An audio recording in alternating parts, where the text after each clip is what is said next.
welcome back to Whisky Whims with me, Stuart. It's 2025, so Happy New Year. 2025 is going to be the year I turn 30, so you know, looking forward to it. I thought I would kind of wrap up 2024 with how much I've spent. I done the previous video for 2023, and in 2023 I think I spent about £2,300.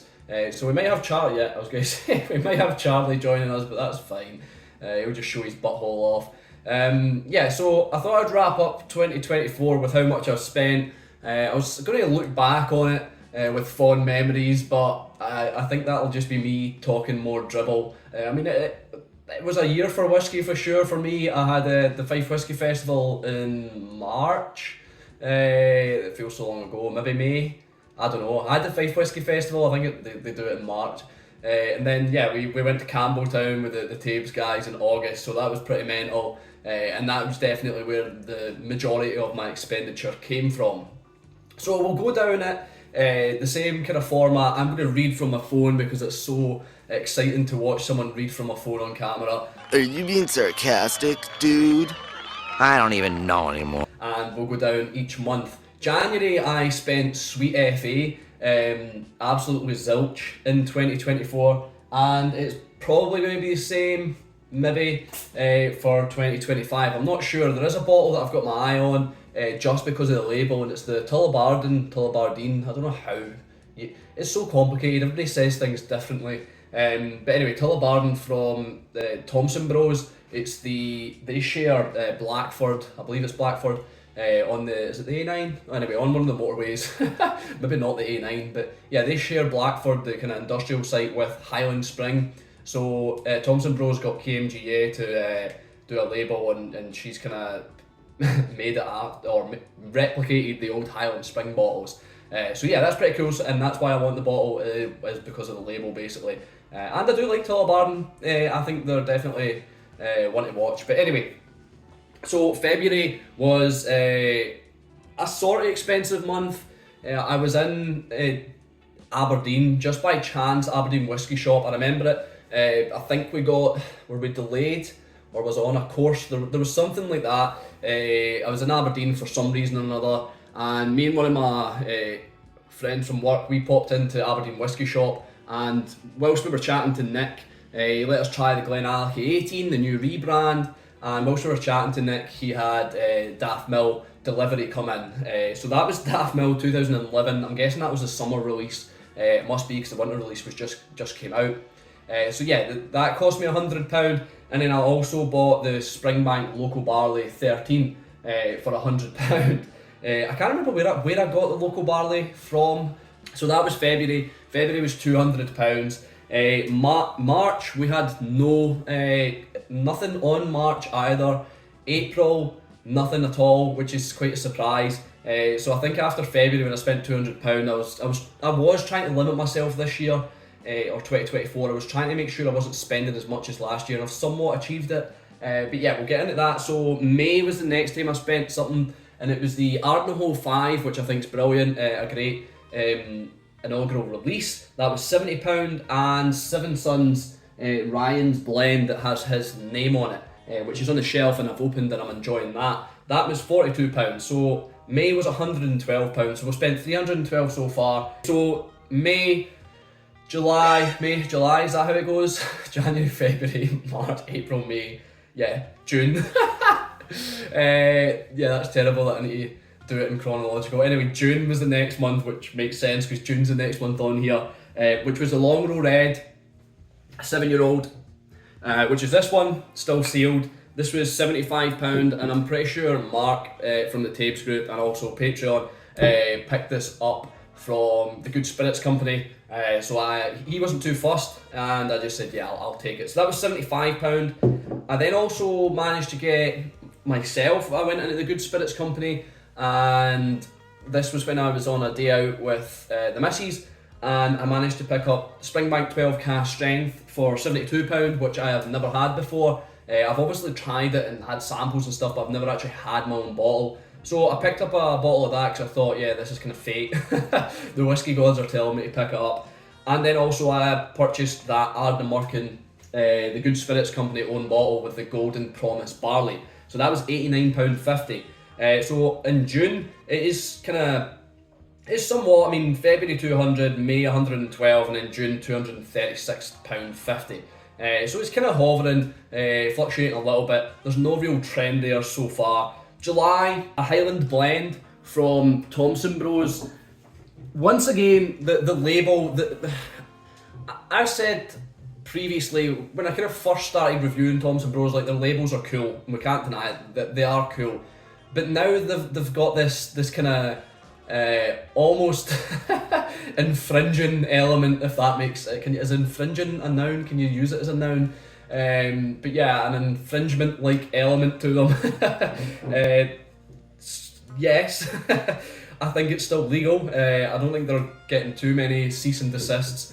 But yeah, these labels are just killing it. I feel the Blair Athos and things like that, and maybe the Tormore with the distillery characteristics, whether it be the otter, whether it be the trees on the Tormore, kind of alluding to this distillery. Yeah, I like that. It's pretty cool. It's clever. But these just blatant. I don't want to say copyright because it's not copyright, but these are just sick. I absolutely love these labels, and there's probably a lot of people that love them. So yeah, this almost supermarket looking brand label is, I just love it. I think these are so cool, and I'm sure this is KMG who does them as well. So it's the same with the Tullibardine, the kind of Highland Spring look to it. I think they're so cool. And yeah, that is a definitely, you shouldn't buy whiskies because of the label, but it's definitely a reason that they catch your eyes and that I'm buying. But also I know that Thompson Bros do pretty good stuff. So this was £35. I think I picked this up from the Kinnaird Head Whisky guys. Could be wrong, but I'm pretty sure that is where I picked it up from. The next bottle is a pretty strange purchase from me, because it's a Diageo and it's not even an independent bottle, it's an official Diageo release. So my dad's friend, or my parents' friend, this is the, how do you say it, the Collectivum, quite an obnoxious name. The Collectivum XXV3, which I'm pretty sure is 28, if my Roman numerals are correct. So XX, 10, 10, 25, and then 3, yes, it's got to be. So 28, which it makes sense because I think it has, 28 famous single malts. So it's got like all the 28 distilleries in there and some varying levels. Now the reason I bought this, we'll get on to why I bought this, was because it was given to me, or not given to me, sold to me for £62. So I don't know if this is one of those off the lorries. I've got no idea where this came from. It could even be a kind of staff discount purchase or something like that, because I think someone in their family works with Diageo. But anyway, I got it for £62. I think it's, I don't know, 130 or 110 online. So I thought, yeah, why not? I'll pick it up and see what it actually has to offer. And plus there's Blair Athol in there, so it must be good. So yeah, that was £62. So in July, I've got my missus' birthday in July, and I've also got, I was going to say I've got other birthdays in July, but yeah, I don't really buy for my brothers, so that's probably just a blatant lie. But yeah, I've got birthdays in July, well, my missus', so that was £97 in July, so I didn't spend that much. August, and maybe this is why I didn't spend that much actually, it's got bugger all to do with birthdays. August was, I'd just seen the list. August was Campbelltown, and yeah, as you can expect, it was a hefty amount. Compared to some of the other people, or maybe one other person in the Tabes group, Matt, I don't think I spent as much. Sorry Matt, just dob you into your missus. I don't think I spent as much as Matt, not that she probably watches these videos anyway, but anyway, I spent £400 in Campbelltown. The only one I brought down to show is the Springbank 18, because first bottle of this I've had the Longrow 18, maybe the 2018 version. Springbank, Longrow, I don't know, is Hazelburn do an 18-year-old? I don't really go for these, like the older versions, just because the 10, the 15, the Longrow Regs, the local barleys, all that good stuff are good value for money enough, and they offer a great experience, so there's not really need to buy this. But this was in the shop. I kind of covered this in my Campbelltown video, and this is why I didn't bring lots of Campbelltown ones down, because I kind of covered this all in my Campbelltown video. But Springbank 8 was 110, the Cadenhead Warehouse Steelsha £70, Longrow 15 Palo Cortado Cage £80, Springbank Handfill £25, the Hazelburn Handfill £25, Kilkerran 18 Warehouse, a little 25 CL bottle £60, and a Kilkerran 11, did I say Cadenhead? Kilkerran 18 Warehouse and a Kilkerran 11 Warehouse, £60 and £30. So yeah, that was £400 for August, my most expensive month, and then it kind of goes down a little bit from there. So September was, I went into Cadenheads and bought some stuff from Cadenheads that I could have bought from Campbelltown when I was in Campbelltown, so this kind of adds to the Campbelltown expenditure. The only reason I didn't buy it in Campbelltown is because I thought I had enough, but then when I seen it in Cadenheads and remembered trying it and thought, yeah, that's actually pretty good. So I tried this in Campbelltown, in the Campbelltown Cadenhead shop, and didn't buy a bottle because I thought I don't really need any more, but then when it was in the Edinburgh shop, I just decided to pick it up. So it's a Glenallachie 9-year-old. This was £50. I bought a Glenallachie 15-year-old from the warehouse tasting. They just had some in the Edinburgh shop that was actually, so that was in the Cadenhead's warehouse tasting. I could have bought it at the time, but I didn't. So that was £80. And then a Glen Murray 16-year-old. I've written CITC. I'm trying to think what that stands for again. It's something in the courtyard. Cadenhead's in the courtyard, that's it. So that was £75. I didn't have the chance to go to Cadenhead's in the courtyard, so I decided to pick this up because I heard good things about it. So September was £205 all in. And the last was December, which has just been, I had done a kind of post on Instagram and asked people to guess what I had spent. And up until then, this value was correct, but then I've since spent a little bit more. Not too much more, but I bought a Tomatin Mystery Christmas kind of bottle where they were doing, I think it was, yeah, £61, that was including delivery, so I think it was £55 or something. They had 4 or 5 different whiskies. One was I'm going to let Jude out for the toilet. He didn't want the toilet, he just wanted in the conservatory because that's where the sun's shining and he's sunbathing.